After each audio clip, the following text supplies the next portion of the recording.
Hi friends, welcome to our channel. దక్షిణ ఈ movie 2024లో థియేటర్లలో రిలీజ్ అయ్యి ఇప్పుడు లాంగ్స్ గేట్ ప్లే అనే ఓటీటీలో అందుబాటులో ఉంది భయ్య. కబాలీ మూవీతో పేరు తెచ్చుకున్న సాయి ధన్షిక ఈ మూవీలో లీడ్ రోల్లో నటించారు. ఈ మూవీ క్రైమ్ డ్రామా థ్రిల్లర్ మూవీగా సాగుతుంది. లేడీ ఓరియంటెడ్ మూవీగా చెప్పవచ్చు. రన్ టైం జస్ట్ 1 hour 44 minutesగా ఉంది. మరి మూవీ చూసాక నాకైతే అంతగా ఏమనిపించలేదు భయ్య. ఇంకా ఈ మూవీ గురించి ఇన్డెప్త్ రివ్యూలు తెలుసుకోబోయే ముందు మన ఛానల్ని సబ్స్క్రైబ్ చేసి కొంచెం సపోర్ట్ ఇవ్వండి భయ్య. నచ్చితే లైక్ చేయండి.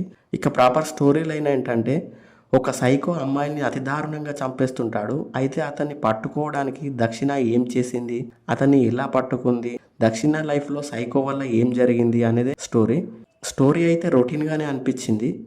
కథలో కొత్తదనం ఏం లేదనిపించింది. అయితే ఒకటి మాత్రం కొంచెం డిఫరెంట్గా అనిపించింది. సైకో వల్ల దక్షిణకి ఏం జరిగింది అనేది కొంచెం కొత్తగా అనిపించింది. మూవీ అంతా స్లోగానే సాగుతుంది. ఇన్వెస్టిగేటింగ్ కూడా అంతగా ఎంగేజ్ చేసినట్టు అనిపించలేదు. దక్షిణ గారు మూవీలో చాలా అగ్రెసివ్గా కనిపిస్తారు. ఫ్యామిలీతో మాత్రం చూడలేము. కొన్ని అడల్ట్ సీన్స్ ఇబ్బందిగా అనిపిస్తాయి. అక్కడక్కడ తప్పితే హై మూమెంట్స్ చాలా తక్కువనే చెప్పాలి. చాలా వరకు ప్రిడిక్టబుల్గానే ఉంటుంది మూవీ. క్లైమాక్స్లో వచ్చే ఫైట్ సీన్ బాగుంది. ఎమోషన్ సీన్స్ కాస్త పర్వాలేదనిపిస్తాయి. బ్యాక్గ్రౌండ్ మ్యూజిక్ మామూలుగా అనిపించింది. బ్లడ్ సీన్స్ చాలానే ఉన్నాయి. ఓవరాల్గా మూవీ యావరేజ్గా అనిపించింది భయ్య. That's it guys. Thank you for watching.